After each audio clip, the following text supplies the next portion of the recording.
The World Resources Forum is a leading conference when it comes to sourcing of raw materials, both secondary, recycling and primary, with a particular focus not on technology or so, but to make it happen, to make things more responsible in the supply chains.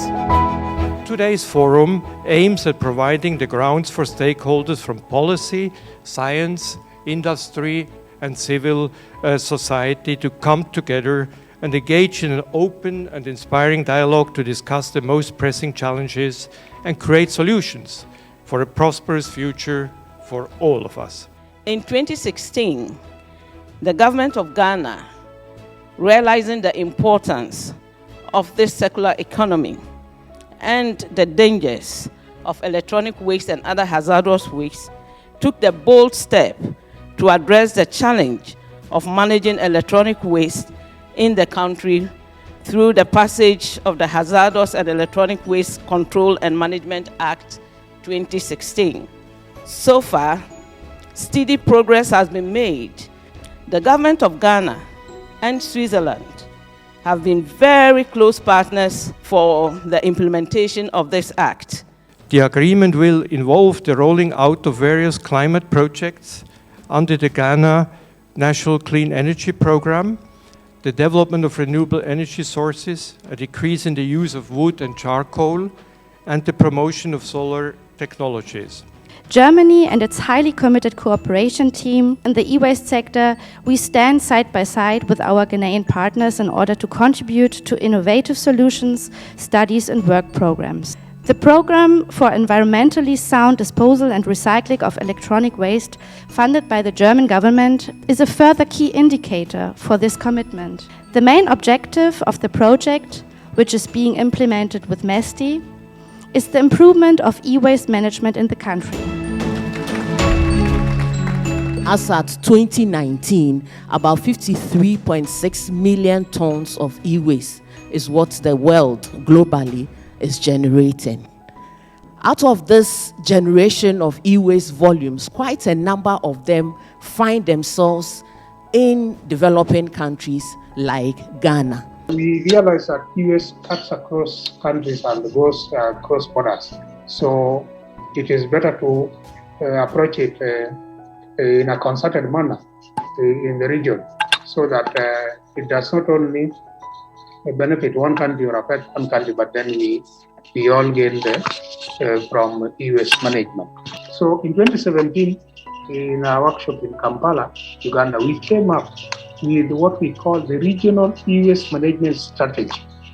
And this is what is guiding what happens within the region. In Ghana, about 97% of the e-waste sector is controlled by the informal sector. But they don't have the right technologies, they don't have the right expertise to manage the e-waste. The e-waste value chain employs a lot of people. So how do we use the national system to create jobs for the teeming youth, especially who operate within the value chain? In terms of the circular economy, there are 5 big bets that came up as most immediate opportunities. And these include food systems, packaging, the built environment, electronics, fashion, and textile. We want regulatory certainty that inspires investor confidence. And ultimately, we want to unlock opportunities for growth in the local recycling economy through local processing and recovery of valuable fractions. Why is it so important for environmental sound e-waste management in Ghana to focus on the interface between the informal and the formal recycling sector? It's important to give or to provide better access to private companies to these materials, because only in this formalized setup, as well with certain investment in technologies, fractions coming out of dismantling or collect, or for some types of e-waste as well to be collected, to go into pre-treatment. This can be only done in a formalized setup to protect the environment and as well to do it in a way that as well the health of the workers and even the people living around can be protected as well. What we have in Ghana at the moment is formalized companies that are unable to handle a lot of the e-waste types and fractions that are arising out of our activities. And so if you want to improve the interface between formal and informal, then you look at the formal end of the chain and see what exactly can they do. Because if you don't improve those framework conditions there in technology and machinery that can handle the fractions that we are preventing the informal sector from handling, then that nexus will exist, that gap will exist between the two. In passing the law in terms of the Act 917 and then the LI 2250, their role was actually recognized that we cannot have a law without actually involving the informal sector within the value chain.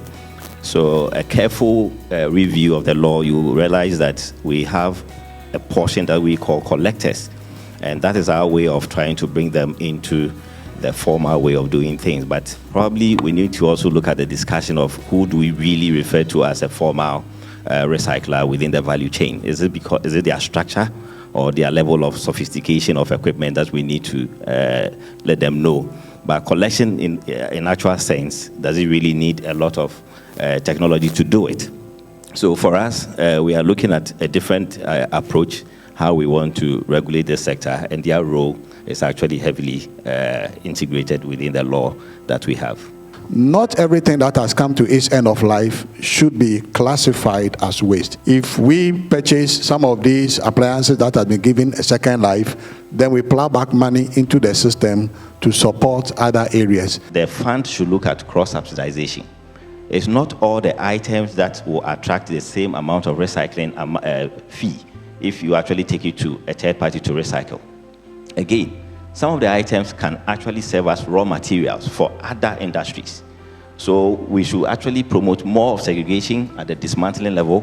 When they dismantle, aluminium, glass, plastics should well be taken to industries that need some of these items as raw material. We are producing made in Ghana television. 65% of the products coming from the recycling, and we can upgrade to 85% when we're able to convert the old plastic housing to a new one. You're looking at one side of the value chain that is towards the end. What is being done about the other end of it, i.e. the material coming in? And I'm not talking just about the importation of e-waste, which is illegal but is being done, but also the amount of electronics that we are using of dubious quality when imported that quickly reach their end of life. The standards we have has to do with energy consumption and not longevity and functionality. We need to look at it very well. If we cannot enforce the standards, then we need to amend Act 917 and probably impose higher tariffs on these substandard appliances. Most of the products that we throw away, most of the time, up to about 60 to 70% of the original value is still in there, but we end up throwing it away. The current linear model of production and consumption is unsustainable. If we follow it, the future generations are going to be deprived of the resources that we have, and the solution is the transition to circular economy. Thank you very much. I like the selection of participants because it cuts across all the sectors that would make the impact. One of the key features of this event is the fact that it has been hybridized. We have the physical session, but we also have an online session. And the online session allowed us to share ideas with East Africa, South Africa, and other parts of the world. From the presentation we got from East Africa, they made us know that they have come together and they are collaborating with each other to solve the e-waste menace and also be able to keep material long in circulation. I'm looking at it this way, that West Africa could also put our resources together to do that as well. Waste solutions have to be global, and I think a hybrid conference like this conference gives the opportunity to really connect between the different players in other countries and other continents.